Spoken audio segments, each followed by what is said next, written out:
a decreto espiritual, a análise dos bastidores do mundo e o despertar da santidade. Introdução. O propósito do Sentinela. Muitos se levantam para falar de Deus baseados em teorias, mas esse decreto nasce de uma experiência real, de uma análise fria e detalhada dos bastidores daquilo que prende as almas no erro. Eu estive no lugar de observador. Tirei a trave dos meus olhos para poder, com autoridade e sem hipocrisia, apontar a trave nos olhos dos meus irmãos. O objetivo aqui não é julgar ninguém, mas expor o mecanismo oculto que a mídia e o sistema usam para anestesiar a mente da humanidade. O mundo moderno vive uma ilusão. As pessoas frequentam igrejas, batem no peito dizendo que tem Deus, mas trazem o altar do mundo para dentro de suas casas. Elas andam cegas, consumindo o erro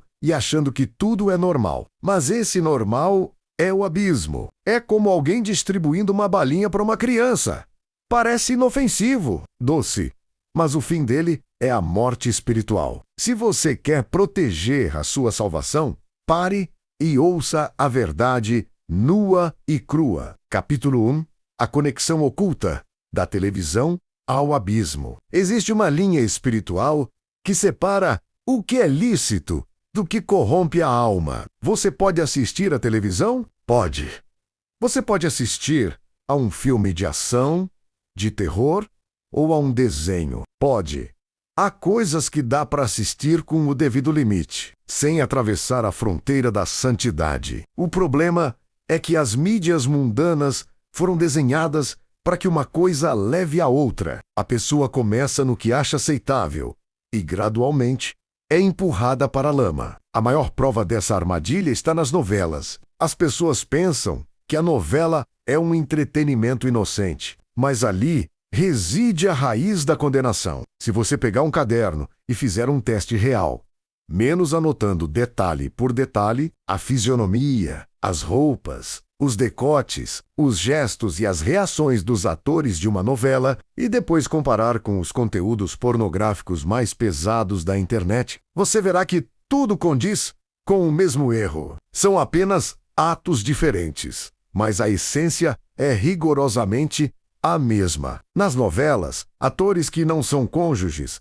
simulam intimidades, provocam a carne e alimentam o desejo de quem assiste. Quem está no sofá começa a olhar, a cobiçar, a visar e a desejar os atores. O que eles fazem na tela é a preparação para a pornografia. E o mais grave, eles usam o nome do Altíssimo em vão, misturando o sagrado com a libertinagem. Usam expressões como "meu Deus", "Jesus" ou "misericórdia" no meio de cenas de luxúria, exatamente da mesma forma como é feito nas gírias vulgares da pornografia digital. É a profanação do que é santo para normalizar a perversão. Que benefício há em ir à igreja se, ao chegar em casa, você alimenta a sua alma com o mesmo banquete que o diabo serve no inferno?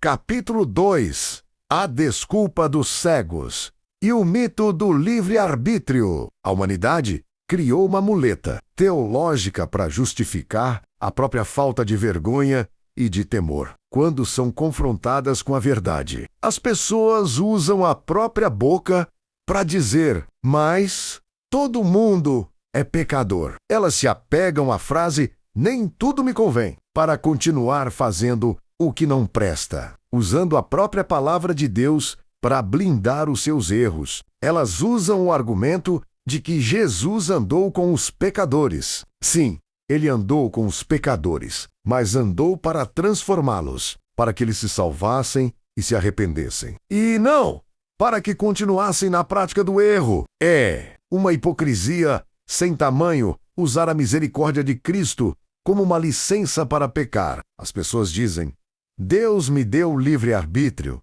então eu posso viver assim. Elas querem fazer tudo o que a carne gosta, desfrutar dos prazeres do mundo, frequentar clubes onde tiram a roupa, expõem os corpos em biquínis, misturando solteiros, casados e cônjuges em um ambiente de pura cobiça que transformou a sociedade atual em uma Sodoma e Gomorra moderna. E ainda acham que, quando morrerem, Jesus vai levantá-las e dizer: "Você foi bom, venha para o meu reino." Coitados deles. A Bíblia é clara e não falha. Para Deus, não basta ser bom aos olhos humanos. O jovem rico da passagem bíblica guardava os mandamentos e era considerado bom. Mas a sua ganância e o seu apego ao dinheiro o impediram de entrar no reino.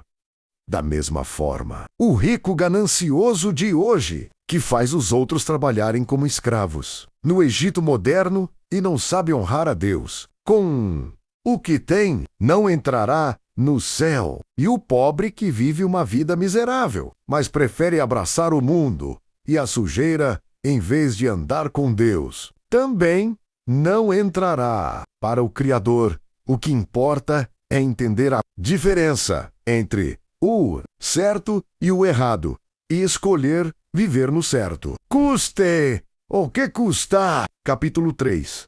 A lei da santidade e a decisão rigorosa. A palavra de Deus não muda e não se adapta ao século XXI. Está escrito em 1 Pedro, 1:16.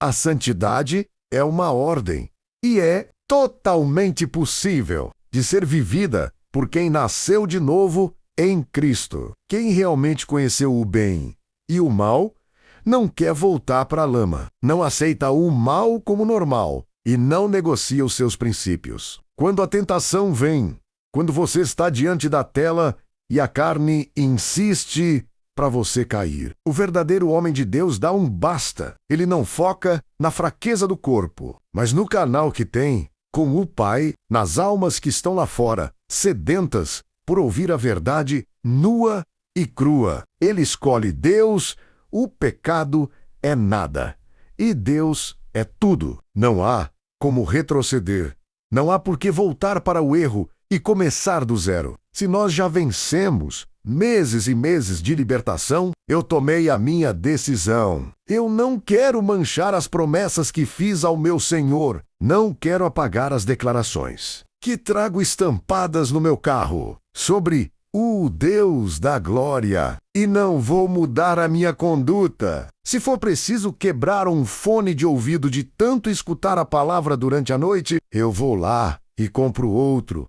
porque a minha fome é daquele que me salvou. A minha vontade não está mais nas programações mundanas da TV. A minha vontade é falar de Deus e expor o erro pela raiz. ANDISC, ORR, END, OAV, ERD, o desafio ao leitor. Eu falo na lata. Doa a quem doer, seja família, seja amigo, seja quem for.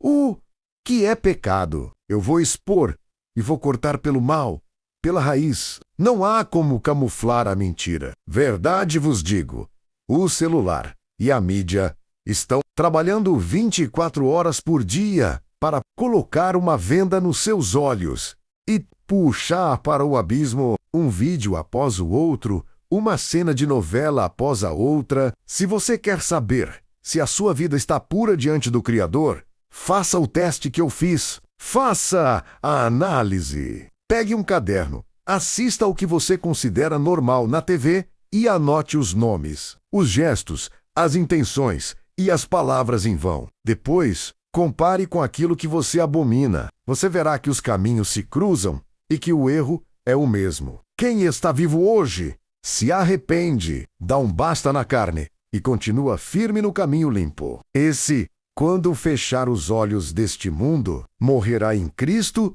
e herdará a salvação. Mas aqueles que acham que tudo é normal, que morrem separados da santidade e mergulhados na cobiça dos olhos, caminham diretamente para o lado do abismo. Não existe outro termo. Pensem, reflitam e examinem a si mesmos antes que percam a sua salvação. O tempo de brincar de ser cristão acabou. Escolham o bom, guardem a conduta e vivam na verdade. Irmãos e irmãs, por favor, reflitam nisso tudo. Eu quero que venhamos aí para o céu juntos. E por que eu escrevo dessa forma? Porque fazer isso é praticar o segundo maior mandamento: ame o seu próximo como a si mesmo.